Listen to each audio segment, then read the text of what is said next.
नमस्कार। News room में आप सभी का स्वागत है। ईरान के सर्वोच्च नेता मुज्तबा खामनेई को लेकर जो ताजा खुलासा सामने आया है उसने पूरी दुनिया को हिलाकर रख दिया है। बताया जा रहा है कि 56 वर्षीय यह ताकतवर धर्मगुरु इस वक्त कुम शहर में बेहोशी की हालत में गंभीर चिकित्सा देखरेख में है।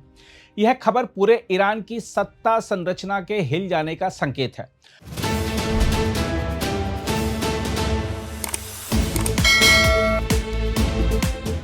हम आपको बता दें कि खुफिया आकलनों पर आधारित एक राजनयिक दस्तावेज के अनुसार मुज्तबा खामनेई की हालत बेहद गंभीर है और वह शासन से जुड़े किसी भी निर्णय में शामिल होने की स्थिति में नहीं है।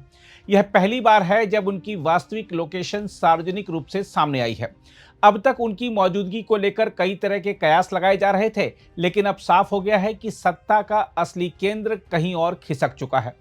गौर करने वाली बात यह है कि ईरान पहले ही स्वीकार कर चुका है कि 28 फरवरी को हुए एक भीषण हवाई हमले में मुज्तबा खामनेई घायल हुए थे। इसी हमले में उनके पिता अली खामनेई समेत परिवार के कई सदस्य मारे गए थे। इसके बावजूद ईरानी अधिकारी लगातार दावा कर रहे हैं कि मुज्तबा अभी भी देश की कमान संभाले हुए हैं, लेकिन हकीकत यह है कि युद्ध शुरू होने के बाद से अब तक उनका कोई भी प्रमाणित वीडियो या आवाज सामने नहीं आई है।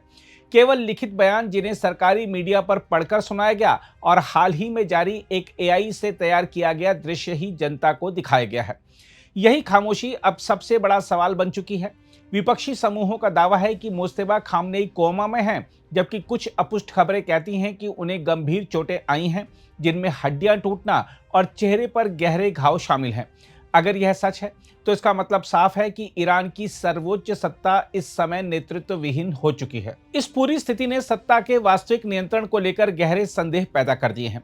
सवाल उठ रहा है कि क्या अब इस्लामिक रिवॉल्यूशनरी गार्ड कोर ही असली फैसले ले रहा है?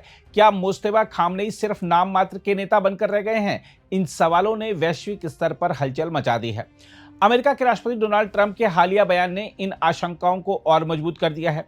उन्होंने साफ कहा कि वह सीधे सर्वोच्च नेता से नहीं बल्कि ईरान के अन्य अधिकारियों से बातचीत कर रहे हैं। यह संकेत है कि असली ताकत अब किसी और के हाथ में है। उधर कुंभ में अली खामेनेई के अंतिम संस्कार की तैयारियां भी तेज हो गई हैं।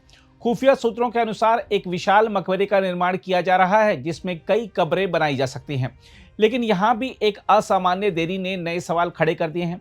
शिया परंपरा के अनुसार शव को जल्द से जल्द दफनाया जाता है, लेकिन यहाँ 40 दिन बीत जाने के बाद भी अंतिम संस्कार नहीं हुआ।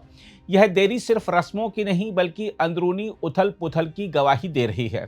इस बीच अमेरिका और इजरायल के साथ तनाव लगातार चरम पर पहुंचता जा रहा है। डोनाल्ड ट्रंप बार बार ईरान के बुनियादी ढांचे जैसे बिजली संयंत्र और पुलों पर हमले की धमकी दे चुके हैं। हॉर्मुज जलमरू मुद्दे को लेकर भी चेतावनियां दी जा रही हैं। दूसरी तरफ ईरान ने साफ कर दिया है कि वह किसी भी दबाव के आगे झुकने वाला नहीं है और युद्ध विराम के प्रस्तावों को ठुकरा चुका है।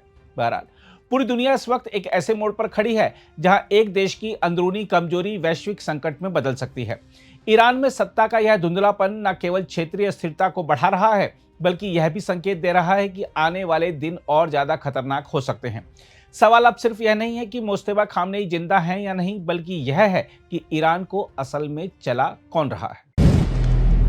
अगर आप भी लेना चाहते हैं देश दुनिया की तमाम जानकारी तो आज ही सब्सक्राइब करें हमारे चैनल को। साथ ही नीचे दिए बेल आइकन को जरूर दबाएं ताकि हर अपडेट आप तक पहुंच सके।